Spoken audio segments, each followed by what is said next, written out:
여러분 세계 3대 판타지 작품을 알고 있나요? 세계 3대 판타지 뭐 있을 것 같아요?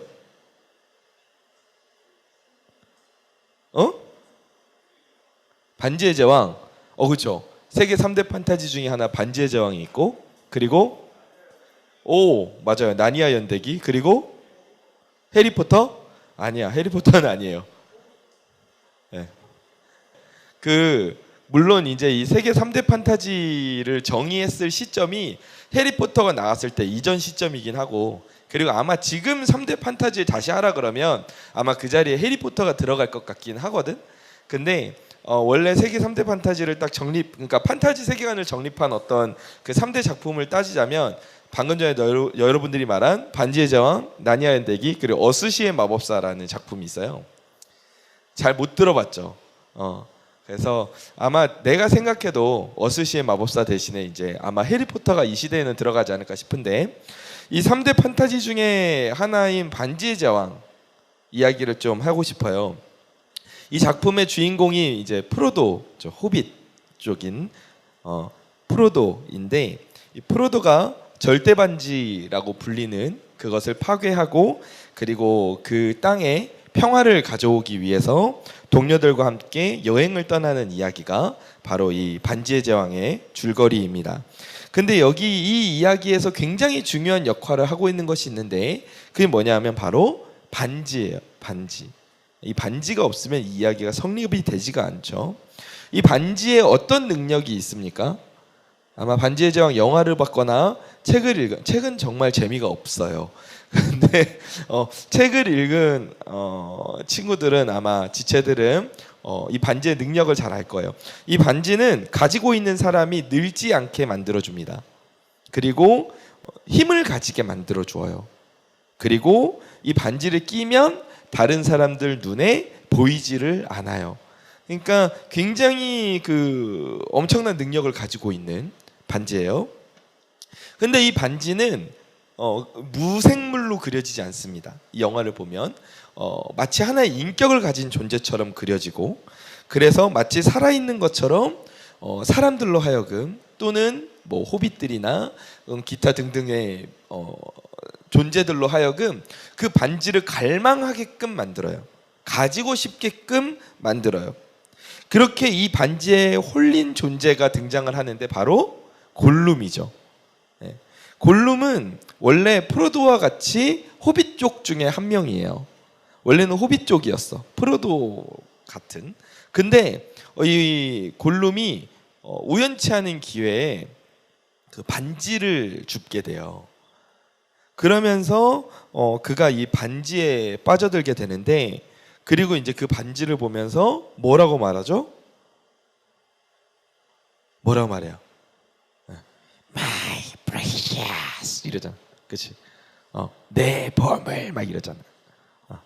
그러니까 이 반지를 보면서 나의 보물, 나의 귀중한 것이라고 말하면서 반지를 바라보고 반지를 가지고 살아가고, 그리고 결국에는 폐인이 되죠.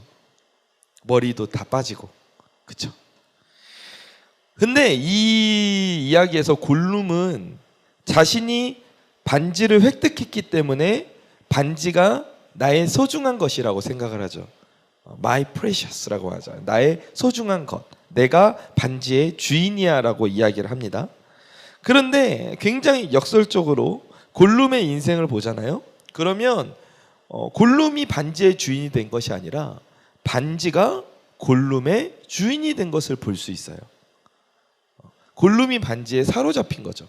그러니까 my precious가 아니라 my lord가 되는 것을 우리가 이 이야기를 통해서 볼 수 있어요. 골룸에게 있어서 반지는 그의 주인이었고, 그렇기 때문에 반지는 그의 인생의 이유였고 인생의 목적이었으며 그가 사는 이유가 된 것이죠. 놀랍게도 우리 인생에서도 내 인생에서도 주인의 자리는 존재합니다. 그러니까 내 삶에도 주인의 자리가 있어요. 왜냐하면 하나님께서 최초의 인간을 만드실 때 디자인을 어떻게 하셨냐 하면 그 인생에 주인의 자리가 있고 그 주인의 자리에 하나님이 계시도록 디자인을 하셨기 때문에 그래요. 그래서 하나님이 우리의 인생의 이유이자 목적이 되게 하셨고, 하나님이 우리의 주인, 마이 로드가 되게 하셨고, 그래서 우리가 그 하나님과 함께 할 때 우리가 행복을 누리며 살 수 있도록 하나님은 만드셨습니다. 그런데 치명적인 변수가 생겼죠. 인간에게 죄라는 요소가 들어왔어요. 그러면서 어떤 일이 일어납니까? 이 하나님의 설계가 왜곡되기 시작했어요. 인간은 인생의 그 주인의 자리를 하나님께 드리는 것을 거부하기 시작했습니다. 그리고 그 자리에 자신이 주인으로 섬기고 싶은 것들을 세우고 채워넣기 시작했어요.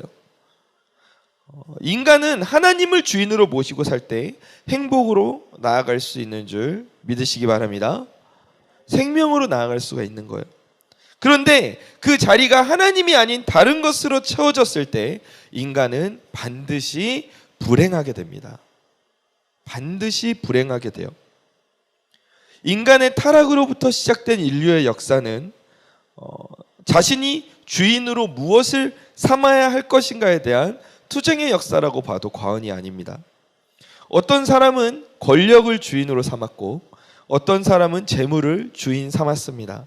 또 어떤 사람들은 특정 사람을 주인 삼고 살았습니다. 그리고 그러한 흐름들에 의해서 인간의 역사는 흘러왔고, 그 가운데서 인간은 진정한 행복을 찾을 수 없었어요.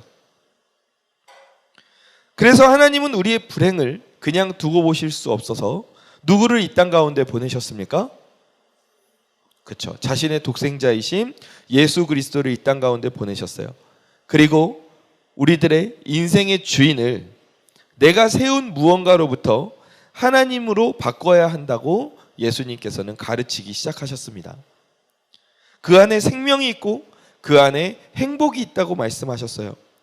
사람들은 예수님께 나와서 그 길을 발견했고, 그리고 치유되었고 회복되었습니다. 성경 속에서는 이러한 흐름과 관련된 이야기들이 정말로 많이 등장하고 있어요. 주인 삼는 것, 인생의 주인이 누구인가에 대한 이 주제가 성경 속에서 얼마나 많이 다뤄지고 있는지 모릅니다. 오늘 본문 속에 등장하고 있는 한 청년도 그 이야기의 맥락 중에 한 흐름이에요. 그는 생명의 길을 찾고자 했던 사람 중에 한 명이었습니다. 행복한 인생이 무엇인가에 대해서 답을 찾고 싶었던 사람이었어요. 그는 이 성경을 보면은 마태마가 누가 요한복음이 이제 사복음서라고 해서 예수님의 사역의 행적을 기록하고 있지 않습니까? 그러다 보니까 이 네 명의 제자들이 서로 예수님의 사역을 어떤 관점으로 보고 있느냐에 따라서 어디에서는 사건을 기록하고 어디에서는 특정 사건을 기록하지 않는 그런 특징들이 나타나요. 그런데 이 부자 청년에 관한 이야기는 이제 세 곳에서, 네 개의 성경 중에 세 곳에서 기록을 하고 있는데, 각 성경마다 이 청년을 묘사하고 있는 표현이 달라요. 근데 이 표현들을 압축해서 이야기를 하면은 부자, 관리, 청년이야. 부자, 관리, 청년. 일단 부자였어요. 부자였고, 그리고 당시에 관리직의 일을 하고 있던 사람입니다.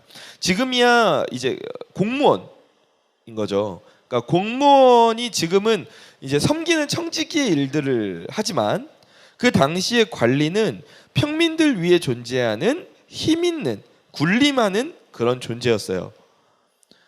게다가 이 사람은 지금 젊어, 청년이야. 근데 물질도 많아. 젊은데 권력도 가지고 있고 돈도 많아. 이거 엄청나게 가진 것이 많은 사람이죠. 많은 사람들로 하여금 부러울 것 없는, 정말 부러움을 사는 그런 삶을 살았고, 본인 스스로도 별로 부러울 게 없는 그런 삶을 살았을 겁니다. 그런데 그런 삶을 살고 있던 그 부자 관리 청년이 오늘 본문을 보면 예수님 앞에 나와서 뭐라고 말하냐면, 예수님, 제가 어떻게 해야 영원한 생명을 얻을 수 있습니까? 라고 물어봅니다. 굉장히 의미심장한 질문이에요. 이 사람은 다른 사람이 보기에는 지금 이 사람이 뭐 원하는 게 있을까 싶을 정도로, 뭐 가지고 싶은 게 있을까 싶을 정도로 가진 것이 많은 사람이에요. 부자고 젊고 관리야. 근데 이 사람이 예수님 앞에 나와서 이야기를 하는데, 그의 인생에서 해결되지 않는 문제가 있었다는 거예요. 그게 무슨 문제냐면 생명의 길, 행복의 길을 그의 인생 가운데서 찾는 문제였어요. 이 문제가 그 인생에서 해결되지가 않는 거야. 그래서 예수님께서 그 청년에게 말씀하십니다. 네가 하나님의 말씀을 알고 있으니까 그 하나님의 말씀, 계명을 지키면 된다. 그러자 그 부자 청년이 대답해요. 그 계명들은 제가 어릴 때부터 지켰습니다. 어릴 때부터 지켰습니다. 그러니까 이 사람이 그러니까 하나님의 말씀을 굉장히 잘 알고 있는 사람이고, 그리고 지금으로 따지자면 신앙생활도 참 잘하고 있는 사람인 거지. 그러니까 다른 사람들이 보기에 경건한 삶을 살고 있는 사람인 거야. 계명을 다 지키고 있으니까. 근데 그를 보시면서 예수님께서 말씀하세요. 그래, 맞아, 너 그렇게 살고 있지. 그런데 너에게 부족한 것이 하나 있다. 그게 뭐예요? 네가 가진 물질을 가난한 사람들에게 다 팔아 나눠주고 너는 나를 따라라. 이렇게 말씀하세요. 이 말을 들은 부자 관리 청년은 어떻게 합니까? 성경 말씀을 보면 근심하다가 자신의 집으로 돌아갔다라고 기록을 하고 있어요. 사실 지금 부자 청년은 인생에 있어서 자신이 얻고 싶었던 답을 이미 얻은 상태입니다. 그죠? 자신의 인생에서 생명의 길이 무엇일까? 행복의 길이 무엇일까? 내가 지금 이렇게 재물도 많고 젊고 권력과 명예도 갖고 있는 그런 사람인데, 근데 이 풀리지 않는 인생의 공허함을 내가 어떻게 해결할 수 있을 것인가? 나는 어떤 존재이고 무엇을 위해서 사는가? 이 질문에 대해서 답을 찾고 싶어 했고, 그래서 예수님께 나아가잖아요. 근데 예수님께서 그 질문에 대한 답을 가르쳐 주셨어요. 이렇게 하면 돼 하고 가르쳐 주셨다고. 그러면 이제 이 부자 청년은 예수님께서 말씀하신 대로 그가 가진 것들을 모두 팔아 가난한 사람들에게 나눠주고 예수님을 따르면 그의 인생에서 생명의 길과 행복의 길에 들어설 수가 있는 거예요. 그는 답을 얻었어요. 그런데 그는 마지막 결단을 앞두고 결국에는 그 선을 넘어서지 못합니다. 답을 알고 있어요. 어떻게 하면 내가 생명의 길로 갈 수 있는지, 어떻게 하면 내가 행복한 삶을 살 수 있는지를 이 사람은 답을 이미 들어서 알고 있어요. 그런데 마지막 순간에 그는 예수님을 따르는 것 대신에 다시 본인의 삶으로 돌아가는 것을 선택합니다. 이 부자 청년의 이야기는 예수님의 말씀을 굉장히 정확하게 드러내어서 보여주는 이야기인데, 예수님께서는 마가복음 6장 24절에서 사람이 하나님과 재물을 동시에 겸하여 섬기지 못할 것이라고 말씀하셨어요. 근데 이 말씀은 인간이 이제 인생의 주인으로서 하나님과 재물을 둘 다 둘 수 없다는 말씀인데, 이 자리에, 재물의 자리에 이 재물만을 딱 두는 게 아니거든요. 그 자리에 비단 재물만이 아니라 우리가 추구하는 수많은 것들, 내가 주인 삼고 싶어하는 것들과 하나님을 둘 다 주인으로 너희가 모실 수 없다. 예수님께서는 지금 그 말씀을 하시는 거예요.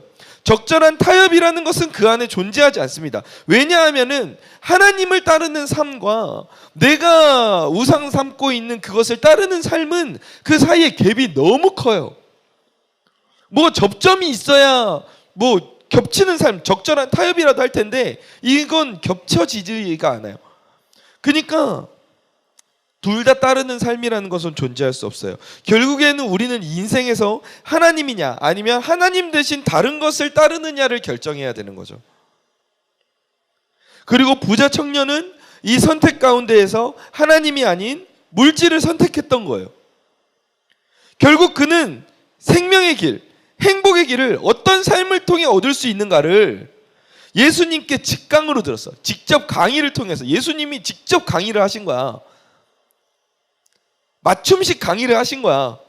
내가 너를 보니까 네 마음속에 물질이 주인인데 네가 그 주인을 내려놓고 나로 그 삶의 주인을 바꾸지 않으면 너는 생명의 길로 들어서기가 어렵다. 네 주인을 바꿔야 된다. 지금 그 말씀을 그 청년에게 맞춤식으로 강의를 해주셨음에도 불구하고 그는 결국 하나님을 선택하지 못했어. 그리고 방황하는 삶으로 다시 돌아가게 되었어요. 사랑하는 우리 대학부 지체 여러분, 그런데 이런 부자 청년의 삶이 혹시 우리의 삶은 아닌가 돌아볼 필요가 있습니다. 우리도 부자 청년만큼이나 어떻게 하면 행복하게 살 수 있는지, 어떻게 하면 생명을 얻는 삶을 살 수 있는지, 어떻게 하면 진정한 평안 가운데 우리가 거할 수 있는지를 너무나도 잘 알고 있죠.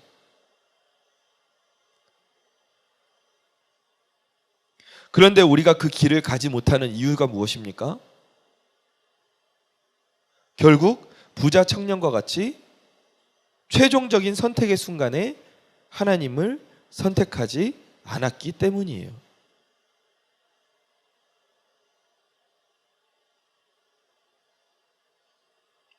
부자 청년은 자신이 가진 것이 많았고 누릴 수 있는 것이 많았음에도 불구하고 그 마음에 공허함이 있었어요.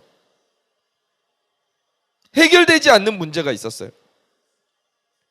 반지의 제왕에서 골룸이 자신이 반지의 주인이라고 생각했지만 실제로는 반지가 골룸의 주인이었던 것처럼 부자 청년의 삶에 있어서 물질은 그의 것이 아니라 그의 주인이 되어 있었던 거예요. 그래서 예수님 앞에 달려와서 무릎을 꿇고 생명의 길, 행복의 길을 물은 거예요. 율법을 모두 다 지켜도 해결되지 않는 이 문제를 그는 누구보다 해결하고 싶어 했어요. 우리도 마찬가지 아닙니까? 우리도 인생에 공허함이 있어요. 내가 이렇게 열심히 살아서 뭐하나 싶기도 해요. 내가 시험 공부를 해서 보고 합격하면 그럼 그 다음엔 뭐한다? 그러면 그냥 이렇게 살다가 돈 모아서 결혼하고 자녀 낳고 자녀 키우다가 그냥 그렇게 살다가 나이 들면 이 세상 떠나는 게 그냥 그게 인생인가? 공허해요. 그래서 그렇게 살고 싶지 않아서 하나님 앞에 나와서 답을 구하죠. 하나님, 도대체 나는 어떤 존재이고 하나님은 왜 나를 만드셨고 나는 어떤 삶을 살아야 됩니까? 내 인생의 존재의 목적이 무엇입니까? 그럼 하나님은 우리에게 답을 주시는 거예요. 지금 네 마음속에 있는 그 주인, 우상을 버리고 하나님을 주인으로 모시고 섬겨라. 그럼 된다. 그런데 그 결정을 우리가 하지 못하고 그 결단을 내리지 못하고 번번이 행복의 길, 생명의 길에 입구해서 이 부자관리 청년처럼 머리를 긁적거리며 돌아서고 있는 모습이 혹시 우리의 모습은 아닙니까?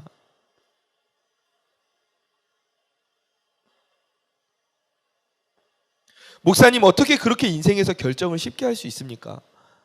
지금 예수님이 이 부자관리 청년에게 하신 요구가 너무 심한 것 아닙니까? 너무 과한 요구를 하시는 건 아닙니까?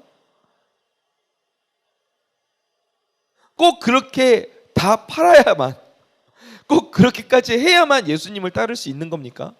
라고 물어볼 수 있어요. 하지만 성경을 보십시오. 예수님을 따르기 위해서 모든 것을 버렸던 사람들이 얼마나 많이 있는지. 베드로가 오늘 본문 가운데서도 이야기합니다. 우리가 우리의 것을 다 버리고 주를 따라나이다. 그가 어떠한 마음으로 자신들의 위치를 드러내고 싶어서 주님, 저희는 이렇게 했어요 라고 어떻게 주님께 잘 보이고 싶어서 어떤 마음에서 이런 말을 했는지는 그 요인은 다양할 수 있겠지만 그들은 그렇게 했거든요. 결단하고 주님을 따랐거든요. 자신의 생계를 책임져주는 재산이나 다름없었던 배와 그물을 버리고 그들은 예수님을 따랐어요.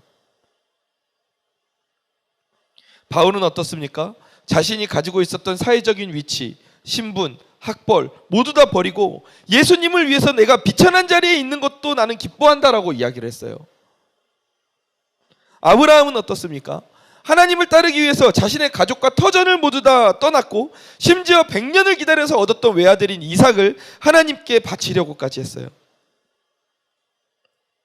이처럼 성경에서 우리가 믿음의 사람들이라고 말하는 그런 인물들은, 하나님과 함께 동행하며 행복을 누리고 나누는 삶을 살았던 사람들은 자신이 인생에서 주인으로 삼고 있었던 것들을 버리고 하나님만 따르는 주인 바꿈의 사건을 경험했습니다.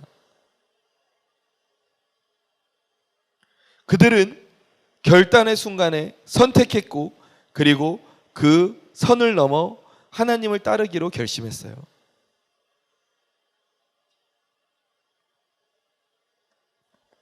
성경 속에 등장하는 인물 중에 오늘 본문 속에 우리가 살펴봤던 부자 관리 청년과 상당히 비슷하면서도 대조적인 삶을 살았던 인물이 한 명 더 있는데, 그는 바로 삭개오입니다.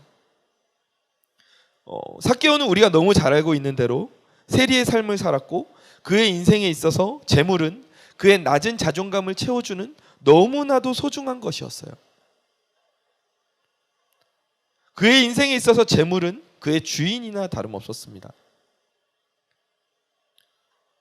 그는 재물을 주인 삼아 더 많은 재물을 위해서 살아가던 사람이었어요. 그런데 그의 인생에도 풀리지 않는 공허함이 있는 겁니다.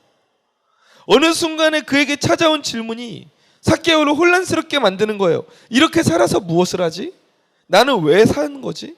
이렇게 돈을 모아서 나는 뭘 할 건데? 그래서 그는 그때 들린 예수님의 소문을 듣고 예수님을 만나면 뭔가 해결될 것 같은 그 마음에 예수님을 보기 위해 나무 위로 올라갑니다. 그리고 그곳에서 삭개오의 평생을 뒤바꾼 순간을 마주하게 돼요. 예수님이 삭개오에게 말씀하십니다. 삭개오야, 네가 나무에서 내려와라. 내가 오늘 네 집에서 유하여야 하겠다. 자, 그 순간 삭개오는 선택할 수 있었어요. 선택할 수 있었어요. 무슨 예수가 뭔데 우리 집에 갑자기 와가지고 찾아가서 유하여야 하겠다고. 쥐가 뭔데 딴 집 알아보세요. 이럴 수 있었어요. 또는 예수님을 집에 모실 수는 있었지만 주인 바꿈의 삶은 결단은 하지 않았을 수도 있어요. 네, 오세요. 오세요. 가지고 그냥 식사 대접하고 손님 대접하고 가세요. 그리고 이제 다시 예전의 세리의 삶을 그대로 살았을 수도 있어요. 삭개오는 선택할 수 있었어요. 그런데 삭개오는 그 순간 결단합니다. 자신의 삶의 주인을 바꾸기로 결단해요. 그리고 예수님께 고백합니다. 내가 소유의 절반을 가난한 자들에게 주겠으며 속여서 빼앗은 것은 4배로 갚겠다라고 고백해요. 이것은 무엇입니까? 삭개오에게 있어서 물질은 너무나도 소중한 거예요. 여러분, 삭개오는 키가 작은 사람이었어요.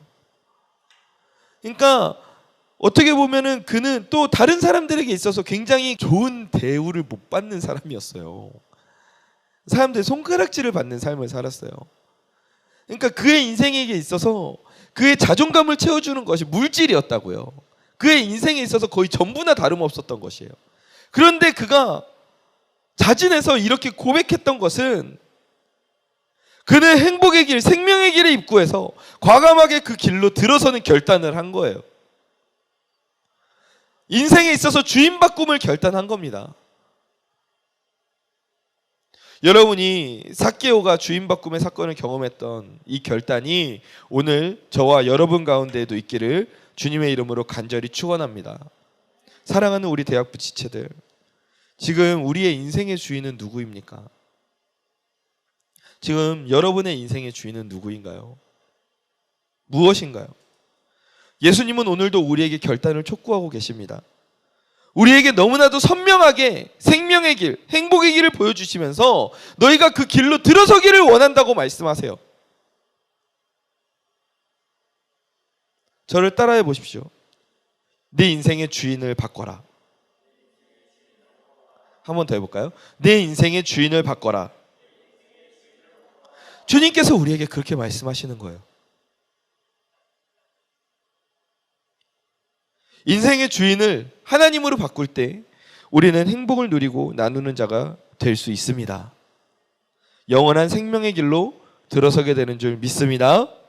여러분, 우리가 자꾸 부자 청년처럼 그 결단의 순간에, 결정적인 순간에 다시 되돌아서서 나의 삶으로 돌아서지 않기를 바랍니다.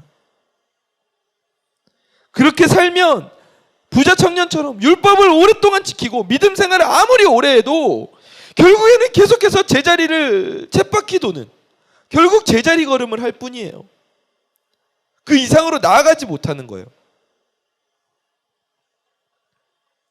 우리 인생의 주인을 하나님으로 바꾸기를 간절히 축원합니다. 결단하며 나아가기를 원합니다. 여러분, 과감하게 결심하십시오. 과감하게 결심하십시오. 하나님을 온전히 나의 주인 삼고 그 삶의 길을 걸어갈 때 하나님께서 우리를 영원한 기쁨과 마르지 않는 만족으로 채우실 줄 믿습니다. 우리 삭개오처럼 내 인생의 주인을, 우리 성경 속의 수많은 인물들처럼 내 인생의 주인을 하나님으로 바꾸는 그 주인 바꿈의 순간을 경험하고 그로 인한 영원한 복을 누리는 저와 여러분 되기를 주님의 이름으로 간절히 축원합니다.